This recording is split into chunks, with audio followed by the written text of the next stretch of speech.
Vous connaissez désormais les grandes familles d'aliments. Aujourd'hui, Apivia Mutuelle vous propose l'épisode 2 de Bien dans mon assiette, préparer un repas équilibré et rapide à la maison.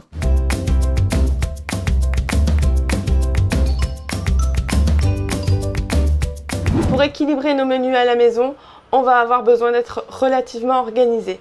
Première chose, regardons ce qu'il y a dans le frigo pour savoir que préparer ce soir.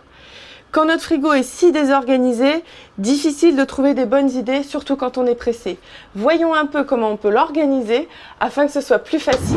À chaque étage, une famille d'aliments si possible, avec la partie basse, la vitalité, les fruits et les légumes et également la présence de féculents. Pour la partie la plus froide de votre frigo, et cela dépend de vos frigos, réservez les produits carnés. Les fromages blancs, fromages et yaourts seront tous rangés ensemble. Ainsi, en un coup d'œil, vous pourrez voir et composer votre repas. La matière grasse peut être également rangée dans le frigo. Certaines huiles, comme l'huile de colza ou l'huile de noix, doivent impérativement être au froid, mangées à froid. Le beurre pourra se situer ici et puis nous pourrons retrouver quelques condiments, les œufs bien sûr qui sont de grandes aides culinaires. Quant à nos placards, voyons un peu comment ils sont organisés pour que cela nous aide à cuisiner équilibré. Je vous invite à utiliser des bacs ou des boîtes à chaussures ou des cartons et à les identifier par famille d'aliments. Ainsi vous pourrez ranger chaque élément dans la famille qui lui correspond. Au niveau du placard des féculents, on va retrouver les légumes secs en cuisson lente ou prêts à l'emploi.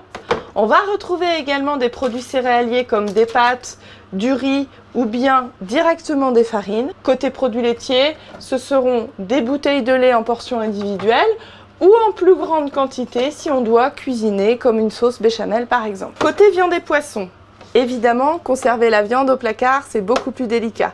Toutefois, on a à disposition énormément de propositions de poissons, que ce soit des maquereaux, du thon, de la sardine, qui sont des aides culinaires très pratiques pour améliorer la valeur nutritive d'une assiette. Vous allez trouver des pochons, par exemple, de produits qui ont été conservés sous vide, qui se gardent assez longuement.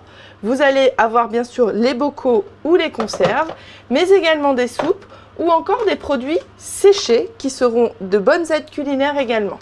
Avec un peu d'organisation, cela devient facile de composer des repas équilibrés et de respecter nos 3 apports, 3 familles d'aliments. À nous de trouver les bonnes idées pour cuisiner un menu. Alors pour cela, vous pouvez disposer des magazines de vos kiosques ou bien utiliser également les livres de cuisine que vous avez à la maison. Et puis à notre époque, bien sûr, vous avez de nombreux blogs culinaires qui vous proposent pléthore d'idées. Il suffit même parfois de rentrer 1 ou 2 ingrédients pour avoir des idées. Alors passons en cuisine pour voir en pratique comment on s'y prend. Une fois que notre frigo, notre placard sont bien organisés, voici un menu qui s'improvise assez rapidement avec en première partie pour le muscle, un reste de viande, un petit peu de fromage. Nous avons des pâtes cuisinées très rapidement et pour la vitalité, on retrouvera quelques crudités ici et des fruits sortis du placard. Besoin d'un repas rapide pour le midi, on peut aussi se préparer un pique-nique ou un sandwich avec en cœur de repas, bien entendu, la viande, jambon ou autre chose pour le muscle. On retrouvera l'énergie grâce au pain. La présence du pain est ici essentielle avec, pour le petit dessert, un peu de pâte à tarte.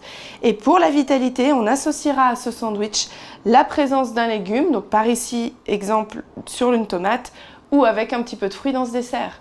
Bien sûr, la boisson restera autour de l'eau, thé ou café.